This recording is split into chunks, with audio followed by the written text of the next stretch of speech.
brief about the webinar that we are running today.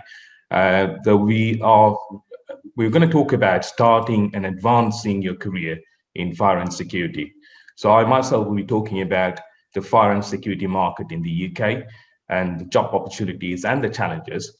And also I'm going to be talking about how to prepare, how to sort of start your career. So if you have somebody who's starting or looking for a new career in fire and security, I'm going to go through some of those insights that you may find it very useful. To start with, myself, I've been in the industry for 14 years. We've been running training, fire and security training, since 2009. Now, about the fire and security, I'll move to the next slide. Now, when you come to fire and security, it's a quite wider area that it covers. For example, it could be anything from fire alarm, security alarm, access control, door entry systems, nurse call, scaffolding alarms, and much more. And whereas the market size is concerned, the market size in the UK is worth approximately £3 billion. And there are more than 2,000 companies which provide fire and security service. When you come to fire and security, you have two main career paths that you could choose from. One is that you can be a security engineer. So security engineer is basically you're looking at CCTV, intruder, and access control. And then you can also decide to sort of pursue a career with fire side. And if you look at the fire side of it, you're looking at fire alarm, emergency lighting, and then smoke vent. Those things will come under fire. Now, there is a difference between these two. The fire engineers, if you look at them, mostly they have some sort of electrical background. So they should have some sort of knowledge about 7671, or known as IE wiring regulation.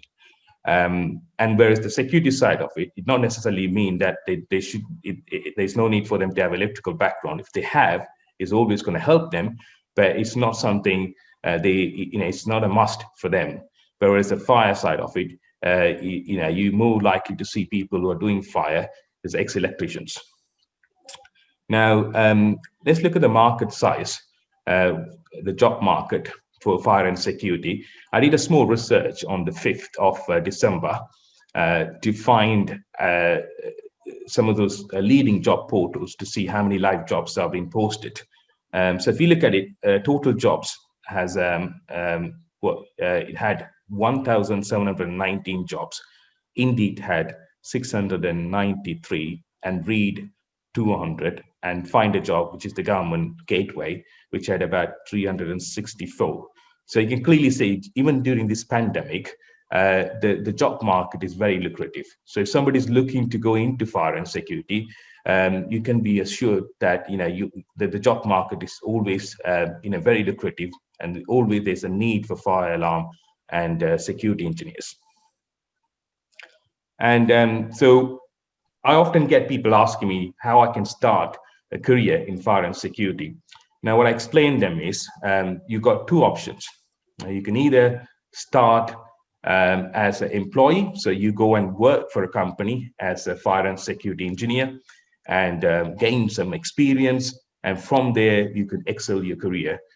Or you could decide to start, some people come on our courses with a hope to start their own business, and there's nothing wrong about it. But we were going to see some of the challenges you will come across if you are sort of, going down in the route of sort of starting your own business. So working for someone is you start as an entry level, then from there you can progress. Now, one thing I can assure you is that in this industry, the progression is very quick compared to any other industry. I used to be an accountant, and I know that it's not that easy for an accountant to sort of go to a management position. You start as a trainee, then you got to get a lot of experience before you go there. Whereas the fire and security industry is concerned, obviously you have to have some experience, but again, the acceleration is quicker compared to other industries.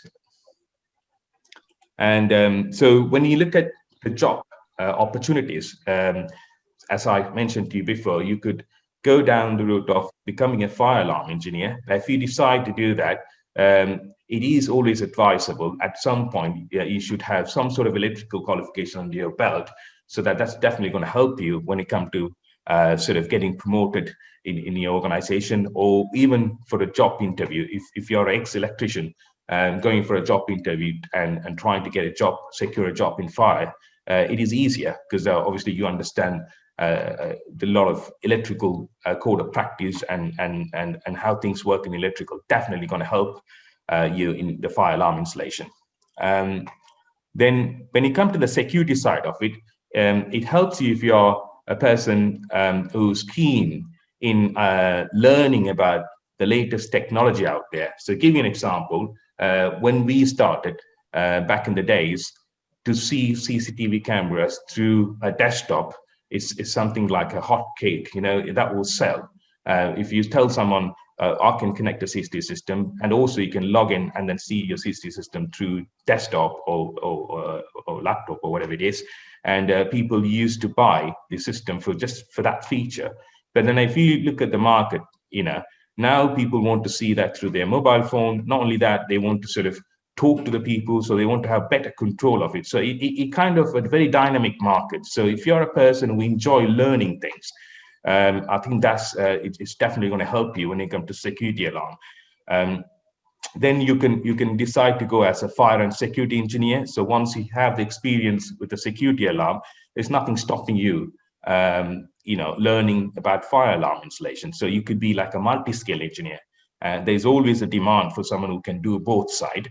But it's very rare that you find someone can do both sides. Then you have an integrated security solution. Now, this is something very new, but it's growing really fast. You could become an integrated security engineer. Now, you understand in recent days, there've been significant, demand for things like voice-activated products like Google Assistants, and then the Amazon Alexa, and so on and so on. So now the CCTV system or your intruder alarm system can work in conjunction with your smart home system. So integrating all these security solutions and your smart home into one product. And the market is growing now. A lot of customers love this new technology. So there is a market there. So keep eye on that market. And again, as I said before, if you're a person who really likes to learn new sort of technologies, and you always keep eye on what is out there in the market, and this is something for you, so you could become an integrated security engineer. And there's not many people who can do integrated security solutions. So that's definitely a niche market there. So now the million-dollar question is that, what it takes for me to become a fire alarm engineer, or am I the right fit for the fire alarm industry or security alarm industry? Now, there's three things that you can sort of look into, and then do a self-evaluation to see whether this is something for you. As I said before, you have to say, what do I want to do? So what exactly you want to do? So do you want to sort of, are you a person who loves working in office, or are you a person who loves seeing people on a day-to-day basis? Are you a person who likes driving? One thing I have to sort of tell you is this industry, anything like these construction-based industries, you demand for you to do a lot of driving. So you got to be prepared to sort of, do a lot of hours. So you normally don't get like 9 to 5 job. It's going to be, it can be like maybe sort of a different hours and everything. It's flexible. There's a flexibility. So you could decide, I'm going to work 5 days, but I'm not going to work on Monday. I'm going to work Tuesday to Saturday. So you have that flexibility. But again, you also need to understand you might have to do long hours. So be prepared for that. So you have to think about it. You're a person who enjoy doing it. Then the opportunities. Now, you may enjoy doing it, but then the other question is that what it's going to give to you. So what sort of reward that you're going to get? So the opportunities, you need to look at the opportunities. When you come to the opportunity side of it, if you're a fire and security engineer, you always learn new things. and you could start as an entry level, then you can progress.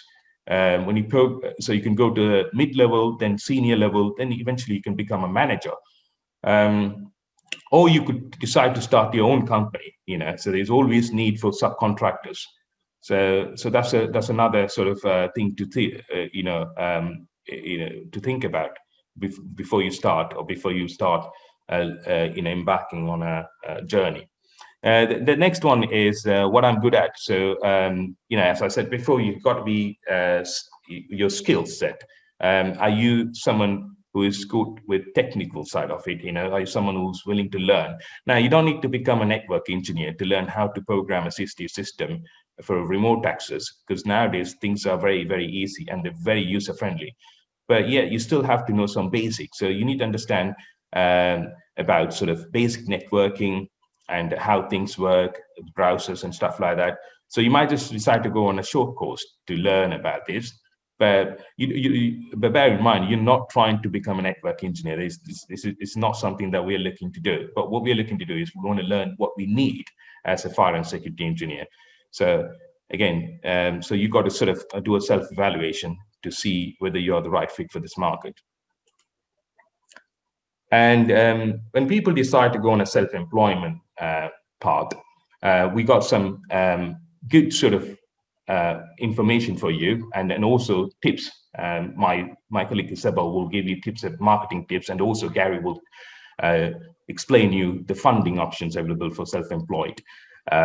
Now, when you decide I'm going to be a self-employed person, I'm going to run my own company, what are the opportunities? Now, as far as the opportunity is concerned, then you don't have a cap. You can earn anything between like 30, and some self-employed engineers earns around 100K. Now you might want to see some evidence that is that possible to get 100K, but I will show you some testimony of our previous students, so you can go through their website, and they're actually doing really good. Then again, your personal skills, how good you are in terms of doing marketing, accounting, and then again, sort of running a business. So running a business is entirely a different game ball compared to working for somebody. So you need to know not only the technical side of it, but also the business side of it, how to run the business. So that is something that you could see it as a challenge. So something that you may want to think about, or maybe you want to go on a small course to understand how to run a business.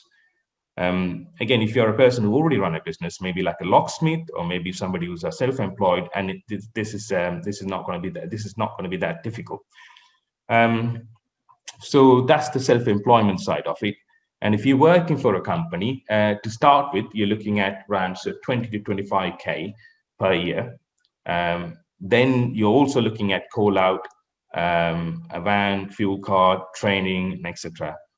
Now, a lot of companies prepared to pay you a good wage, but again, they want to see your commitment. So it is always good for you to sort of show your commitment when you go for the interviews.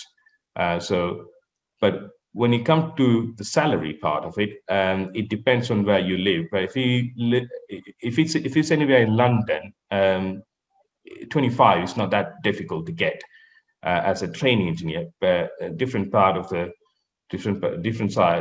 world, you might have different sort of entry requirement and entry salary. So you might have to check it. But again, the other thing about this industry, you might think that it's too low to start if it's like 20K. But once you start working for a company, within 6 or 9 months, once you have the experience, you always have opportunity to ask the management for a review about your package. Because someone with 1 year experience can always easily get around sort of 25 to 30K. It depends on the experience and depends on what they know and how good they are and so on. It is also important to have a clean license. So when you come to your driving license, don't try to go anything more than 3 points, which can be quite difficult to find a job, because as far as the employer is concerned, it's going to cost them a little bit extra to get somebody with 6 points.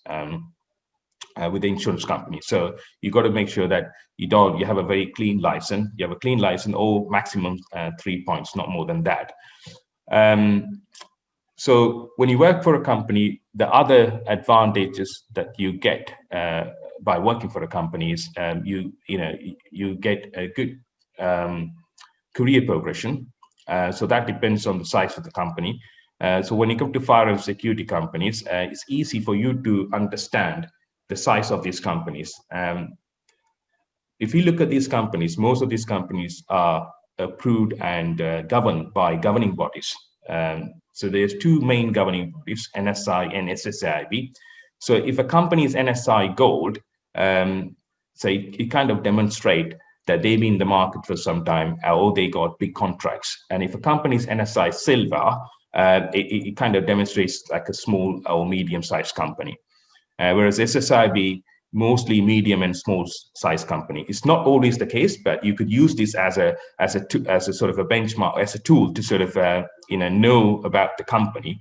And then also when you go and join an organization, the important question is that the security, job security. So you want to make sure the company that you're joining would be able to pay your salary, and then you have good career progression.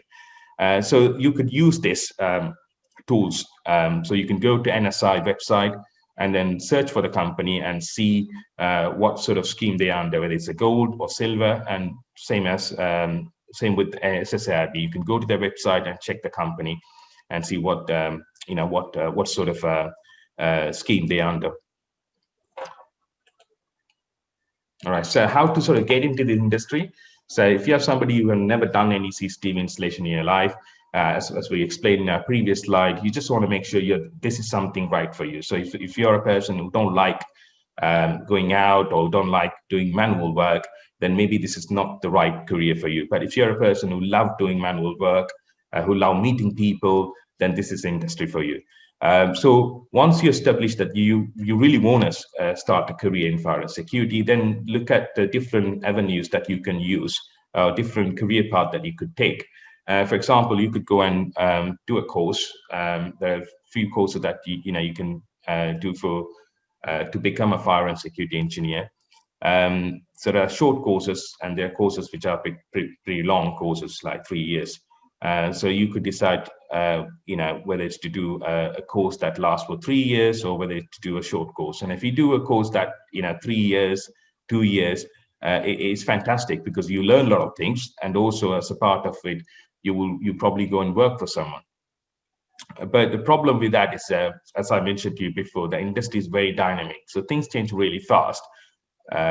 So by the time you finish one syllabus, maybe that syllabus is outdated. So you just have to think twice about it. Short courses are quite good, but again, the problem with that is it may be too short, so that you don't get much out of it. So you got to understand, when you go on courses like small 3-day, 5-day courses, you got to have the right balance. So once you've done the courses, you have to have a plan how you're going to get some hands-on experience.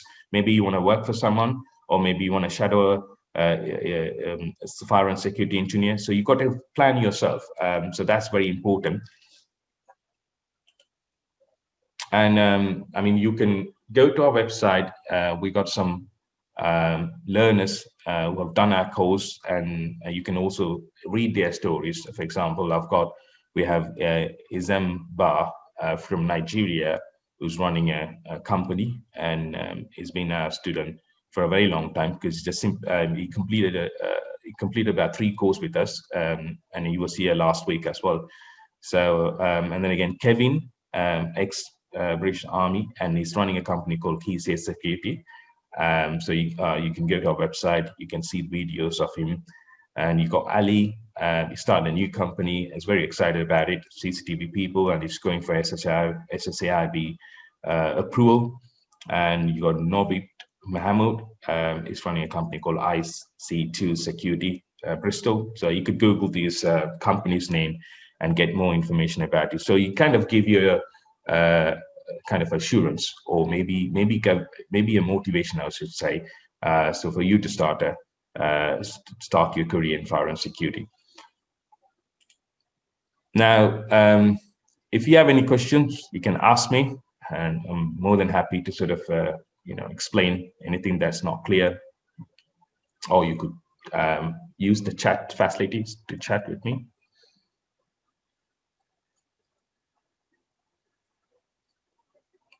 Right, so if you don't have any questions, I'll pass this to Isabel.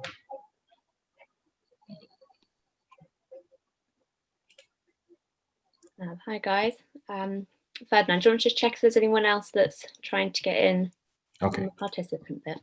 I'm Isabel. I head up marketing here at Cube. I've got a few years experience working in marketing across a range of sectors. I previously worked for a marketing agency with clients including Stagecoach, the bus company, property developers, charities, on regional campaigns, local campaigns, global campaigns. I led on marketing for a regional tech initiative which spans the Southwest. And I'm also a part-time marketing executive for a luxury food and drink startup. So my experience in marketing is quite broad. It's a bit of a mixed bag, but today I'm going to talk to you briefly about how to market your own business, whether that's as a self-employed trader or as the owner of your own company. We can go on to the next slide, please. It's building relationships. The number one thing to remember when talking about marketing is what marketing's always gone about. It's about relationships and making a connection. So your customers and your potential customers, they're all people and they buy products and services from other people. And often I think too much emphasis is placed on selling tactics, whereas actually we want to look at connecting to customers on a bit of a personal level to use marketing really successfully. So we're going to look at 3 ways that you can do this. Next slide, please. So one of the main things to remember when it comes to marketing yourself is you have to prove your value. People need to know what you can offer them, not just in terms of services, but on a personal level. To think to yourself, what are your customers afraid of? What do they worry about? What are they hoping for? And if you can ask yourself these questions and ask yourself how you can be the answer to them, how you can prevent things going wrong for them, how you can reduce costs to their business, how can you save them money in the long run? If you can tell them that, then you've given them a reason to need your services. You've proved your value to them and you've told them why essentially, they can't live without you. If you make yourself essential to them, they'll have no choice but to hire you. It's also worth doing some research on competition in your area. Are there other traders offering the same kind of services as you? How long have they been running? What do their reviews look like? Do they offer something that you don't? Because you can use them as a bit of a benchmark. So you might want to do some extra training, so you can offer extra services that they don't offer. So then you can offer something really unique in your service area. Next slide. Customer loyalty. This is key to expanding your network and building up reliable long-term clients. Some people think that loyalty only starts after a customer's made a purchase with you, but actually you can start working on building customer loyalty from the very beginning. If you can offer something to someone, it's in our nature to instinctively feel like we should offer something back. So whether that's buying the service or just keeping it in mind to recommend. So tools that can be used for this include things like offering a free audit of their premises or a phone call to discuss their needs or discuss their concerns. And they can then make a personal assessment of your abilities and of your knowledge in person rather than just off a website. Loyalty is also obviously built up through service time. These are general things which you probably already know, but again, make sure you're consistent, follow through with promises you've made to a client. If you do a good job, they'll remember you in a positive light. And at the end of your time with a customer, go out of your way to send a follow-up email or give them a quick follow-up phone call, check that everything's running smoothly, remind them of your maintenance services if they require anything else, tell them you're available if you have any issues or if they need anything else doing. And ask if they can leave you a review on Facebook or on Google, or if you have a website, they can leave you a review on there. And you can also set up an email list for people to sign up to. So you can use this to help build customer loyalty, sending them the occasional discount or a special offer or some exciting information as well. So networking. Networking is key to getting jobs through word of mouth, as well as establishing business relationships. And these are really important because they can lead to bigger jobs than just domestic clients. So meeting new people in the industry and in your service area can help build a really good reputation. If people have a positive impression of you, they're more likely to recommend you to others and also bear you in mind where they might need you in the future. Now, some of the places that you can find trade and networking events are LinkedIn, Eventbrite, Facebook, and a website called All Security Events. Now, a website. So it is important to have some sort of website to direct people to for information or for contact details when you have your own company. It doesn't have to be a fancy one. You don't even have to pay for it necessarily when you're just starting out. And it is really easy nowadays for people to set up their own website without hiring a developer or a designer. I would personally recommend using Wix or Squarespace. They're both really easy to set up, they're free, they're easy to design. In saying that, I've seen quite a lot of poorly designed websites which can put people off.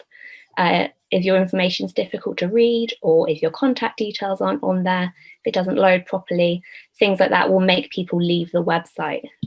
So here I've just put a few basic pointers to keep in mind. The number one thing to remember really is that visitors on average only spend a few seconds on a website page. So you've got very little time to get your information across. I would say avoid having loads and loads of text, just have some pages with essential information, break it up with some images, and as it's a professional website, just try and make sure that everything's spelled properly, that everything makes sense. You can get someone else to proofread it for you if you want to. If you've got a company and you have a logo and you have branding, for example, that you use on your business cards or on your van, you can make sure to use these on your website as well, because consistency is really key in making sure people remember you in the future. And there's also some key basic information here to include contact details, social media links, information on where you're located, what your service area is, your pricing, customer reviews, so people can tell that you're a real business and people can tell that you're reliable as well. And don't forget to include any qualifications and experience that you have. And again, linking back to what we talked earlier about building connection is to make it personal. So people don't just buy from kind of company names and corporate names, particularly with small businesses. They're buying from people and they want to know they can trust you as a person, especially if you're going into their business premises or you're going into their home. So try and tell them a little bit about you, why you started the company and what you can offer them. For social media, this can play a really key role in getting and interacting with customers. The number one platform for this industry is Facebook. So I recommend setting up a Facebook page for your business with your contact details, some information about your services on. And on Facebook, the whole idea is community, and that works really well with our aim of connecting with people. So you can use Facebook to join relevant pages and groups, and you can advertise your services to people on there who are in your relevant area. And now connecting with businesses is a bit different from connecting with domestic customers. Connecting with businesses is best done on LinkedIn, as this is where you can find companies and professionals. You can message them personally and you can join relevant business groups on there. And you can also connect with businesses through networking events and industry events, as we mentioned earlier. On social media, I'd recommend uploading content such as videos, which is the most engaging type of content you can create, and images as well. You could do content showing your work, showing you doing your training, the results of your finished work. Show people your work and how brilliant it is, essentially. So we can help. So that was a bit of a brief look at getting started on marketing your small businesses, but hopefully gave you some starting points. We're here to help as well. We don't just offer training courses, we also offer recruitment services. And through those, we can give you advice on how to market your business. I'll talk about that a bit later. Right. Hang on, next slide. Sorry. Yeah, okay. So one of these is through the CCS cards. You might not have heard this. This is the CUBE certification scheme. And these cards allow you to prove to employers and contractors that you've completed CUBE training. So you can prove that you're qualified to a high level. You could put these on your website. You could show them to employers, show them to contractors. And they're one of the ways you can prove your level of knowledge. So if you've completed training with us, you don't have your card yet, you can apply for one on our website. Next slide. Now, we use the recruitment arm of our company to provide employment for our trainees and to help companies fill job places. If you're interested, you can get in touch with us and we'll help you put together your CV, and we can store it in the system for future vacancies. And we've got a jobs board on our website as well, which you can have a look at. Recently, we've also started interviewing past learners to highlight the array of career paths that people have gone down after their training. Our learners have become self-employed, set up their own businesses, work with amazing national firms or working abroad. So by interviewing them and popping them on our website, we're going to be giving our learners a chance to talk about their business and ultimately promote it to others. And at the same time, it helps future learners get an understanding of what their future could look like. So if you do own your own business after your training with us, let us know, because then we'd love to feature you on the website and arrange an interview with you. Next slide. Yeah, I hope you had some useful information here for marketing your small business or as a sole trader. We'll send you all a copy of this presentation afterwards as well. So you've got all this if you haven't been able to take all the notes. I'm going to pass back to Ferdinand again now. He's going to talk about Cube's services and how Cube can help you in the future. And then we're going to hear from Gary Parker from CNT Associates about funding. Before we move on with Ferdinand, does anyone have any questions for me about marketing? No, all good. I've covered it all. Right. Okay. Well, at the end or anytime, pop me a chat on the chat box as well. But I'll pass back over to Ferdinand now. Oh, thank you, Sybil.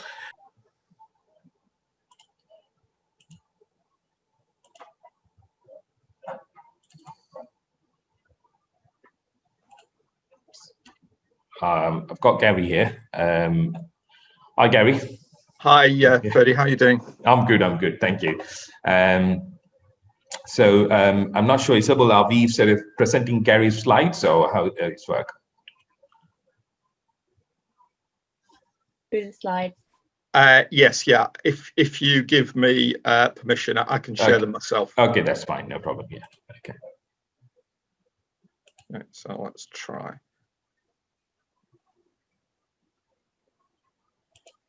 So I'm going to hand it to Gary now. Right. Okay. Let's get this in. Here we go. And I'm sharing this now. Go back to the beginning. Good morning, everybody. My name's Gary Parker. What I do is I run a company that provides business support and fundraising solutions to businesses, non-profit making organizations and companies, and charities. So what I'm going to do, I've got a short presentation that lasts about 15 minutes because I'm happy to take questions afterwards, because what you can access depends on a number of things, like whether you're running your business as a sole trader, a self-employed person, or through a business or through some other structure. It also depends on a few other things, like where you're located, because in some, for example, in London, there are some London boroughs that have support and funding programs, others that don't. But I'll give you some information, both general and specific, that you can review yourself afterwards. Freddie's got the slides. We are based at the Engine House in Bexley. We've been operating as a company since 2003, and we've raised over £30 million for the clients we've worked for in large and small grants. And there's my contact details. Our website is cntassociates.com. We're running a number of things at the moment. We do a lot of free Zoom presentations on funding sources. We did one yesterday on sources of funding for tech projects, and we're repeating that in the new year. And we're doing one on Shopify as well at the moment, and how to develop an online store for your business using Shopify.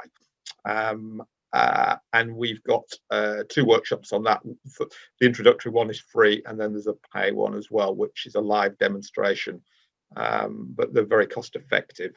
So with this presentation, what I'm going to do is I'm going to give you some information to enable you to identify sources of advice, grants, loans, and alternative funding, and to be able to access further support. So we'll start with the coronavirus related stuff, which is still around. There are some complexities on who can access this funding and who can't. If you're a sole trader or self-employed person, it's been quite difficult. I'm fortunate that I didn't have to furlough myself because I run a company, because the rules would have meant that I would have got very little money indeed, whereas other people got more significant amounts, up to 80% of their salaries. It depends on circumstances. Was the best place to get information about this, because there's still some, the self-employed income scheme, for example, is still around, and you can access that. They reopened it in November. There's a few links there. There's a businesssupport.gov.uk, which is a good site. That will give you information about that. Another site is the Federation of Small Businesses, which I'm a member of, and they've set up a hub to provide advice and guidance for small businesses and the self-employed. I would really recommend that as well. You don't have to be an FSB member to access this site, but you do have to register with it. Another one is the London Chamber of Commerce. A lot of information about this, including some of the stuff that I've been circulating. And the final one is a site called the London Growth Hub. It's just changed its name to the London Business Hub. But if you click on that link, it will go to the new site. That is supported by the Mayor of London and gives a lot of advice and support and access.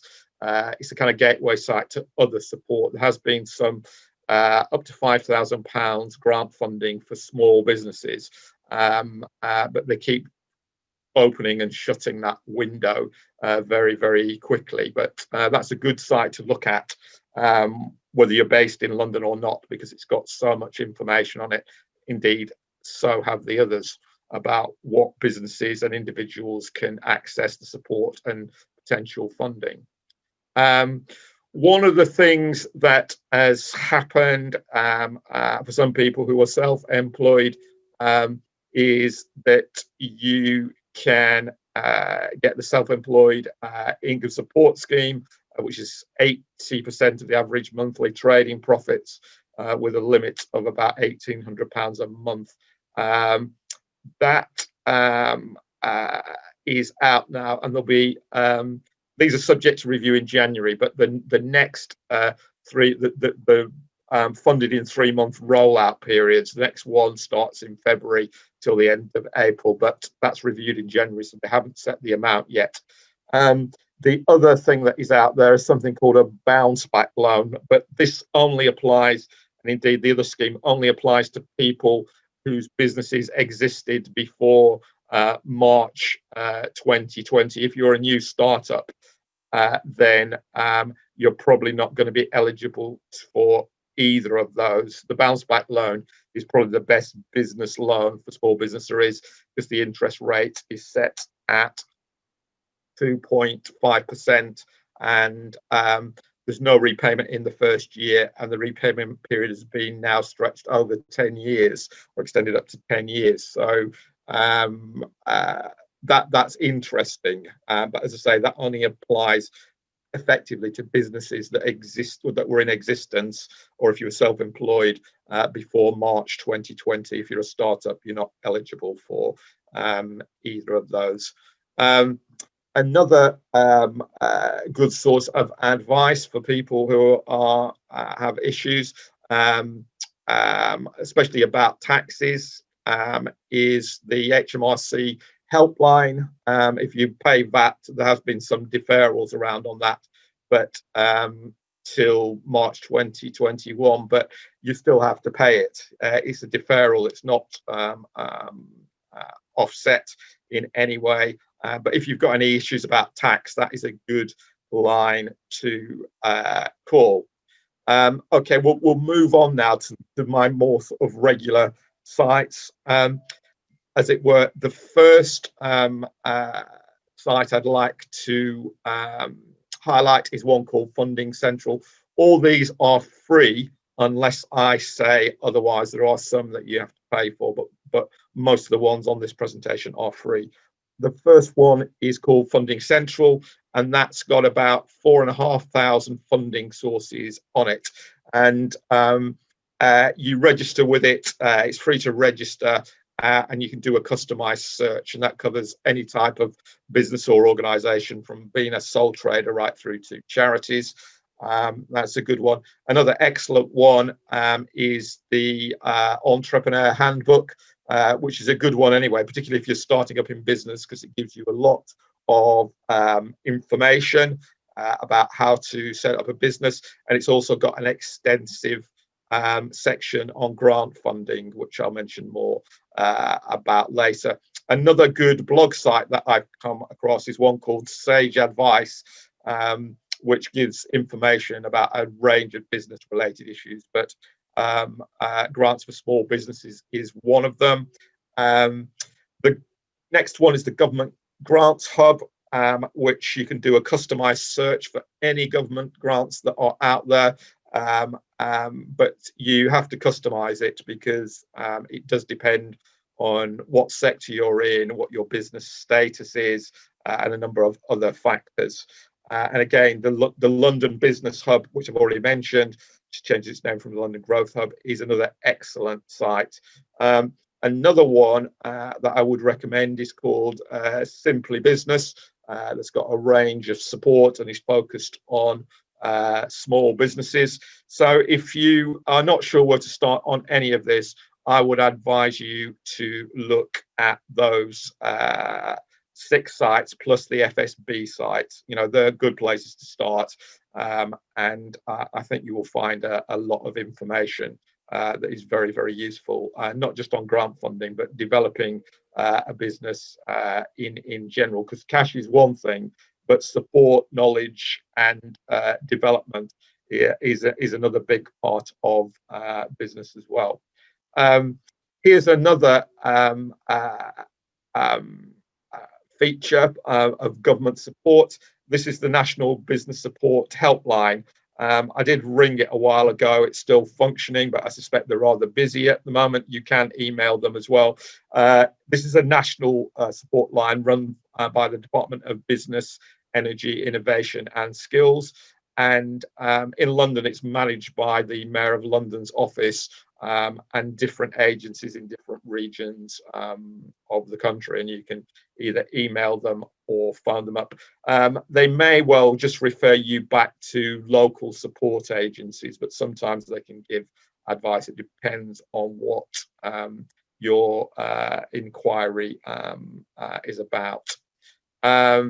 Here's some more support that can help you. The British Library, very interesting source of support. I actually work with them at the moment because they've got in South London, where we're based, they've got a very good small business support scheme in most of the boroughs of South London. They were doing live events before the pandemic. Hopefully they will come back. But there's a lot of very good information there on things like intellectual property, but a whole range of other information on that. Another good site is smallbusiness.co.uk, again, which does what it says on the tin. It's a small business support. I won't go through all of these, but Funding Central is there as well, which is a good one. This is a bit more about the Entrepreneur's Handbook. One of the things that's very good about this is it's got a very extensive list of grants and loans throughout the UK. There's 60 pages in that. So that's a little bit of light reading for you. And you have to match your requirements and priorities to that. But you know, it is very, very extensive and a very good resource. These are some funds for women-led businesses. There's a lot of them out there, and there's going to be more. This is a loan fund. In this case, this is from the Fredericks Foundation, the Women's Loan Fund. This is a £2 million loan fund for women-led businesses, and you can get loans up to 15,000 for startups, and follow-up loans support growth of up to 35,000. This is a bit more about the Simply Business. They provide a range of support. One of the things for some people, if you're under 30, one of the things they're supporting is the Prince's Trust, which was set up by Prince Charles many years ago. And you can actually get some grants from that. There are some loans as well for people over 30. And then there is a government scheme called the New Enterprise Allowance Scheme, but that's for people, you have to be unemployed for 6 months to go on that scheme. I've worked with some people, but you have to be registered for benefits for at least 6 months before you can go on it. So if you've lost your job or you're starting a business or whatever other circumstances, you have to be in receipt of benefit for 6 months for that, which is why I've not said too much about it, although it is a good scheme if you're eligible for it. I've worked with a number of people on it.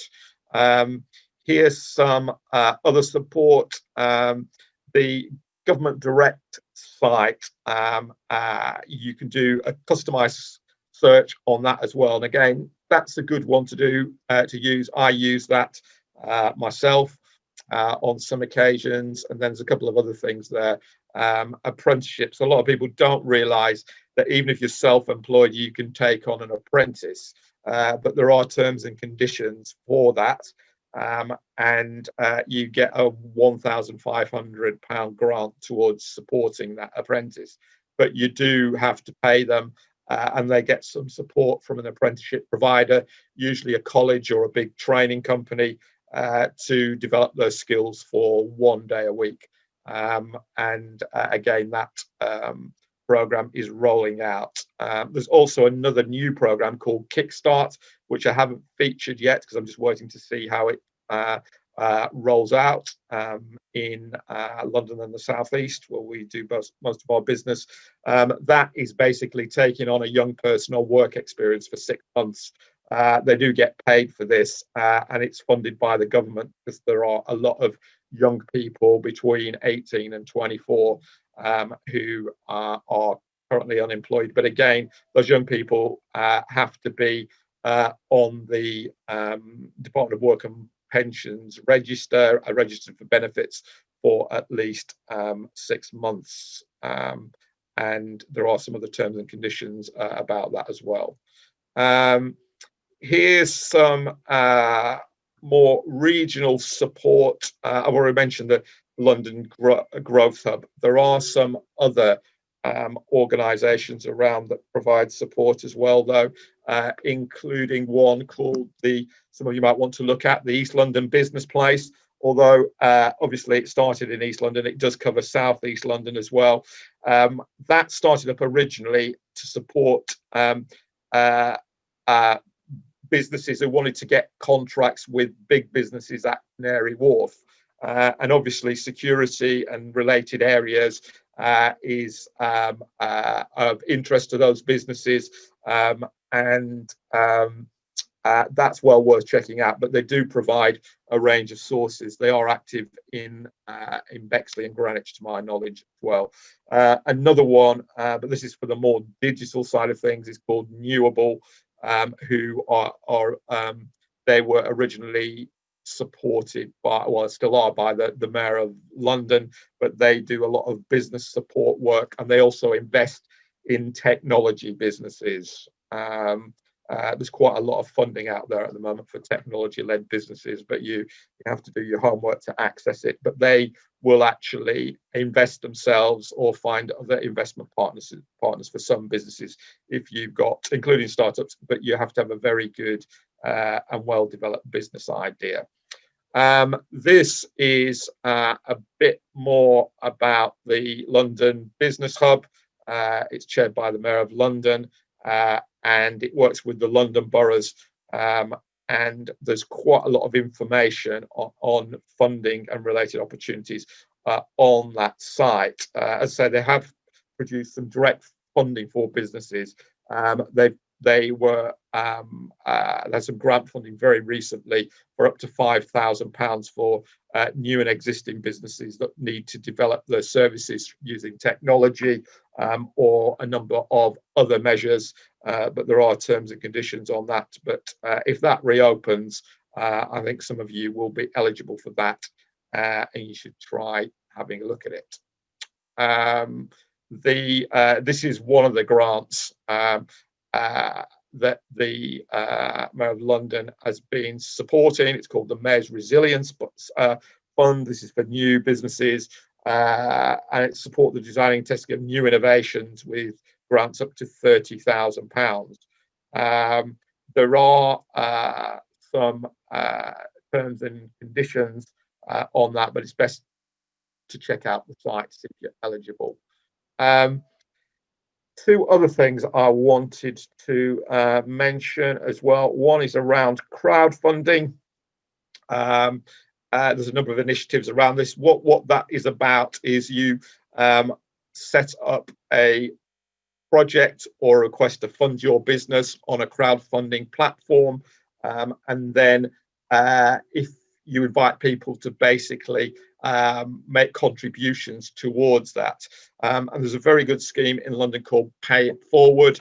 I would advise you to have a look at that. How that works is they will match fund by 50%. This fund, it's about £1 million, and that they've already distributed about half of it, about £500,000, but they will match fund anything you raise through crowdfunding, up to £5,000. So if you can raise £3,000 from people who want to make donations or investments in your business, they will match it by that. But it can be friends, relatives, whoever doing that. Another one that some of you will be familiar with is Funding Circle. How Funding Circle works is you put in because this is loan funding, you put in a loan request to them, and then they go out and find either banks or investors, investment groups, or indeed individuals to get you the best terms. I've heard mixed reviews on this, but somebody who I know has developed several businesses, and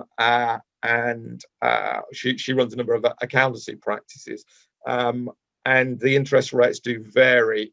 Some of them are quite low in some circumstances, but others, one she told me that one of her businesses was up to 19%. So that's very high, considering interest rates are 0.1% at the moment. So Funding Circle is worth checking out, but beware the terms and conditions. Others that are out there, one called Crowdcube, which is managed by Richard Branson's Virgin Group. Again, this is kind of like Dragon's Den investment, and if you have to set up a company, and then people can invest small or large amounts of money in that company to help it develop. How it works basically is if your business develops, then the investors have got a share in it. Obviously, if it doesn't succeed, and some businesses don't succeed, then the funding is at risk. There's no guarantee of return on that, but that's business for you. But that's how the private sector ones operate. The non-profit ones, which I won't go into, operate in slightly different ways because they're more donation-based rather than investment-based. Here's some central and local government funding schemes. Probably the best site there is governmentfunding.org.uk, but that is a pay site. One that is interesting is the one at the bottom, which is supply to govtenders.co.uk, which is all government tenders online, large and small. It's a very significant site. You can register it for free for contracts up to £1 million, and they will supply you, well, they'll email you once you've registered with information about all local, regional and national government contracts that are out there.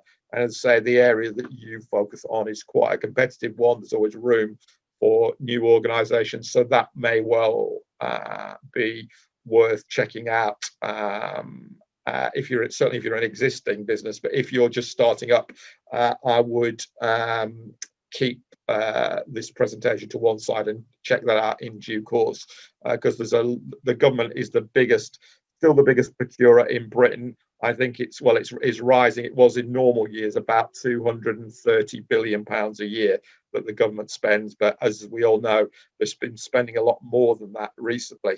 And not always wisely, in my opinion, but they've certainly been spending government funding because of the coronavirus recently.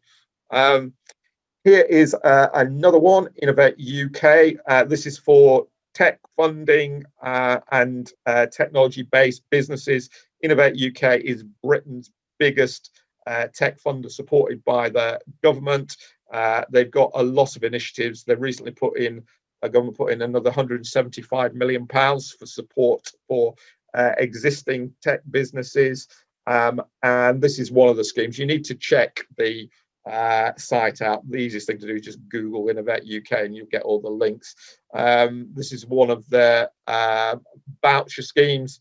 You get a £5,000 voucher to help to develop your business. You can spend it on various things to support that. Again, there are terms and conditions on that and you have to apply for it. But the Innovate UK site is definitely worth checking out. Here is another good one, the Government Grants Hub, which has a range of government grants that are out there. Again, as I said earlier, this is one that I used myself, and it's certainly worth having a look at to see if there's anything to support you. And that is the final slide. So there's a tour of funding opportunities in about 20 minutes. As you can imagine, this is an extract from the shortest we do it is about 2 hours. But what my advice to you is look at those gateway sites. So that's 6 plus the FSB site, so that's 7. Look at those first, and then try some of the others. I'm going to stop the share now, and I'm happy to take any questions.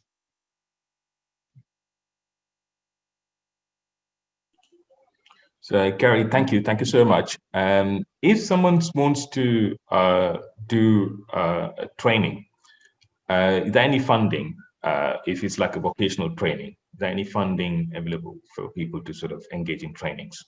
Yes, I think what you need to be, it does depend what training it is, and different agencies have different rules, because sometimes you may be able to get accredited training qualifications funded. Other times they won't, some agencies won't do that because that they're more interested in referring you to other government training schemes. And it depends what you want to train in as well, and what the level of qualification is. I mean, obviously there are some loans out there as well, which I've tried not to cover loans too much this morning, because in my experience what most of the people are interested in is grant funding. But there are, there's some loans that were pre-pandemic from various government and other sources. And there are a number of colleges that have schemes as well on that. So if someone is sort of planning to start their own business, so there are fundings available for people to start their own business, and then part of it they can decide how they spend that, yes, sort of getting new skills and stuff like that. Yeah, so that is possible, is it? Yeah. What people need to do is to check out the London Growth Hub. That's a start, or even phone up that national helpline that I mentioned, because in London it is answered by whoever does it on behalf of the Greater London Authority, and they may well be able to put you through to some local linkage, because obviously it depends. In some boroughs have, like I said at the beginning, better schemes than others. So it really does depend on the location, what your business is, and what its structure is. There's a number of factors in here that influence what grants you can get. That's why I'm advising people to look at those sites and do a bit of a search, because you can customize it, and it should come up. Right. Government Grants Hub will do that, and the business support one that I mentioned as well. That's you can just customize the search on that. And what sort of support that you can provide from your company for people who sort of want to? what we do is we do a number of things. As I say, we run a lot of free presentations. What I've just delivered to you is part of a business support program. We also do coaching and mentoring as well at affordable rates. And we start from an hour upwards. Generally, coaching, you don't do it in more than 3-hour blocks anyway, because it's too much otherwise. But you know, people can buy 1 hour's support offers, and you know, there's some local schemes as well that I've tapped in. For example, we're based in Erith, and there's an organisation here called Peabody Trust that is providing some business support for local businesses in this immediate area. And what they've been doing, they've had a fund that people can tap into to get various things. And one of the things that some people have done is it's paid for coaching from us, and we've helped people set up some businesses, and we've also done, you know, looked for funding as well. So we're quite happy to do that, you know, do a customized search that is very cost effective, but obviously there is a cost to that. And people can contact me and I'll have an initial discussion with them, because if it's a no-go, I will tell people straight away, because I don't want to waste people's time and money, and I don't want to waste my time. So you know, we do offer a lot of business advice here, but it is more of a challenge than it used to be, because there used to be a lot more funding around for business support, but now it's still there, but it's in all sorts of places that you have to seek it out from, and you have to apply in some cases as well. But for tech-based businesses like the ones that you're running, there is some support out there, because that is the future. If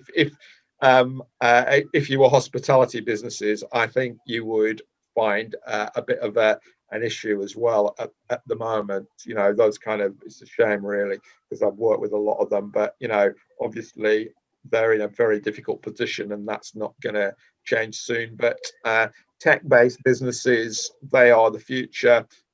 Look at Innovate UK and all of those sites, particularly if you're developing a project.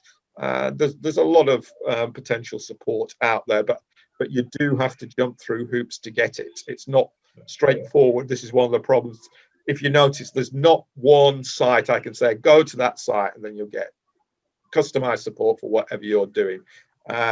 Because, you know, there's a lot of employment sectors out there. That's why they don't do it. You've got to look at, you know, there's local support, there's in London, there's regional support at London-wide level, then there's national support, and then there's cross-sectoral support. You know, there's lots of different agencies out there, and you know, you have to go through these, unfortunately. Thank you so much, Gary. It's been wonderful to see you. Yeah, you too. Yeah, keep in touch, and thanks, Isabel, for helping me at the last minute. I had to come into the office because I was at home, but I had connectivity problems at home. Right. Okay. Okay. But yeah, if anybody wants to contact me, you've got my details. Yeah. I'm quite happy to deal with any inquiries. And yeah, keep in touch. I'm happy to speak again as well. Lovely. Thank you. Thanks. Okay. Thank you. Thank you.